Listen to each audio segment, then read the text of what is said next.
Kasih karunia dan damai sejahtera dari Tuhan Allah Bapa kita dan dari anaknya Tuhan Yesus Kristus menyertaimu. Amin.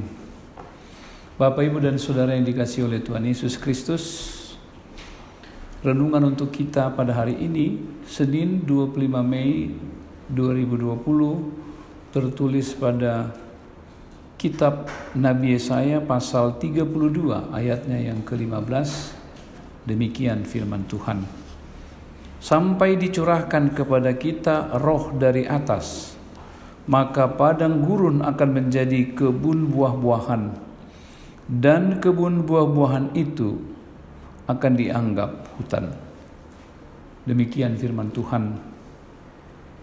Abang Inang, Naposo remaja, sekolah minggu dan juga lansia yang kami kasihi, saat sebuah bencana menimpa sebuah wilayah atau sebuah daerah, dua hal yang paling dinantikan oleh mereka yang terdampak oleh bencana tersebut.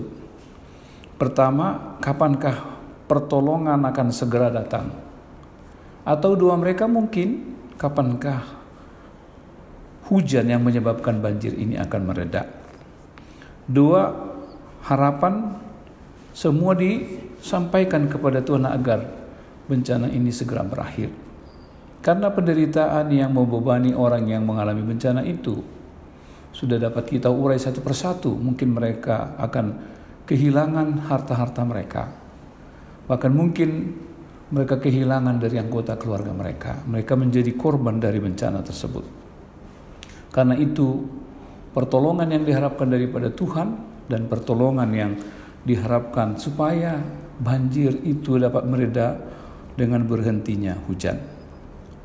Umat Israel menghadapi penderitaan yang begitu berat, dan penderitaan itu adalah merupakan sebuah peringatan akan penyimpangan, kebobrokan moral, ketidaksetiaan mereka kepada Tuhan, dan itu menyebabkan mereka harus mengalami kesusahan yang berkepanjangan. Dalam nats kita ini dibaratkan mereka seperti dalam sebuah musim kering yang sangat panjang. Mereka harus menghadapi kesusahan itu. Karena itu mereka tidak boleh mengharapkan apapun yang boleh membawa mereka keluar dari kesusahan itu. Hanya roh Tuhanlah yang dapat dicurahkan untuk mengubah keadaan itu. Sebagaimana disampaikan dalam nats ini, roh Tuhan yang dari atas itulah yang akan dapat mengubah segala penderitaan, segala kesusahan, segala nestapa mereka. Dan mereka kembali kepada saat-saat yang membahagiakan dalam kehidupan mereka, ketika mereka hidup menjadi umat yang penuh dengan keriangan. Bahkan padang gurun akan menjadi kebun buah-buahan, dan kebun buah-buahan itu akan dianggap hutan. Hanya Tuhanlah yang dapat merubah keadaan itu. Hanya Tuhanlah yang memberikan sebuah suasana, kondisi yang baru bagi mereka, yang dapat melepaskan mereka dari kesusahannya. Bila kita bercermin dengan keadaan kita sekarang di tengah-tengah pandemi COVID saat ini, meskipun pemerintah berusaha dengan begitu keras, kita masih berharap bahwa upaya penyelesaian itu dapat segera diatasi. Kita boleh dapat beraktivitas seperti biasanya, kita dapat hidup normal. Tetapi kita melihat bahwa tanda-tanda untuk dapat hidup seperti masa-masa yang lalu barangkali harus berubah dengan sebuah kehidupan yang disebut dengan new normal. Bahwa kita harus menyesuaikan diri dengan kondisi pada saat ini.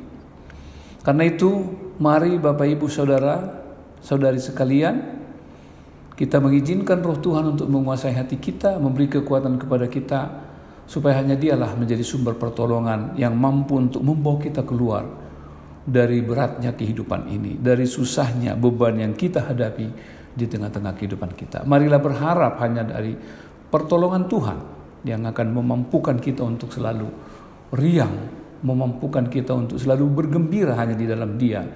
Karena dari Dialah sumber pertolongan kita, roh Tuhan akan dicurahkan bagi kita sehingga kita dapat lepas dari segala kesusahan dan belitan-belitan hidup kita yang memampukan kita kembali bersukacita di dalam Tuhan. Kiranya firman inilah yang memperlengkapi, memperkaya, menguatkan kita untuk melangkah mengawali hari ini, di minggu pertama ini, supaya kita tetap di dalam semangat yang baru untuk melakukan setiap pekerjaan kita. Tuhan Yesus menyertai kita. Amin. Marilah kita berdoa. Terima kasih Tuhan untuk firman-Mu yang menguatkan kami. Sumber pertolongan kami hanya dari Tuhan. Kami mengharapkan curahan Roh-Mu yang dari atas, yang dapat mengubah keadaan, yang dapat mengubah kesedihan menjadi sukacita, yang dapat mengubah nestapa menjadi keriangan, yang boleh menguatkan kami untuk melangkah dengan penuh iman, penuh sukacita, karena Yesus akan menyertai. Yesus akan menjadi sahabat kami setiap hari. Sertai kami Tuhan mengawali hari ini, biarlah dengan kuat kuasa-Mu kami dapat melangkah, melakukan aktivitas kami, melakukan pekerjaan kami, dan kami tetap taat dan setia kepada-Mu. Terima kasih Tuhan. Tuhanlah sumber segala berkat dalam hidup kami. Karena itu kami selalu bersyukur dan menyerahkan diri hanya kepada-Mu. Amin.